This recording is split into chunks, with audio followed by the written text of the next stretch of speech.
you see as God sees, your relationships will be deeper and healthier. You're going to make wiser decisions because you won't be reacting to false assumptions, and you'll be more like Jesus, somebody who sees the truth beyond the surface. And so the challenge that Jesus is giving us here is to stop judging according to outward appearances, rather judge according to righteous judgment. Now, let's get immediately into the text and see the power in this text.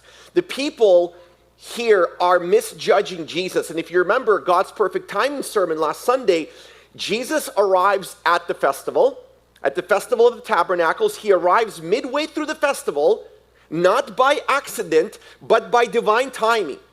And the people build temporary shelters, but the true presence of God, Jesus, was in their midst. So what does Jesus do at this place? He teaches.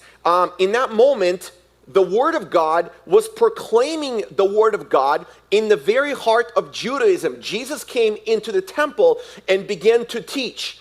This was an undeniable statement about who he was. And as we're going to see, this does not sit well with the religious leaders. So Jesus is there, he is teaching, and here is where the snap judgment begins. The Jewish leaders are astonished, but they're not impressed. They are offended at Jesus, they're confused. They say, how does this man, a carpenter, know the scriptures without being trained? It wasn't just a curiosity, it was an accusation. The reason I said this is because in the Jewish system, rabbis were trained under other accredited teachers. You needed human validation to have any teaching authority. But Jesus, he had no rabbinic credentials, he had no endorsements, he had no formal education under a famous teacher. So to these people, Jesus was a nobody from nowhere.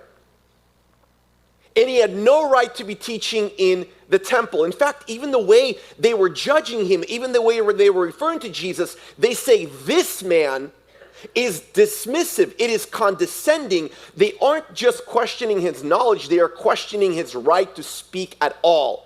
How many of us have experienced that pain that Jesus has experienced at that moment? Being mischaracterized, being misconstrued, being misjudged because people are looking at you superficially and they absolutely don't know the full story.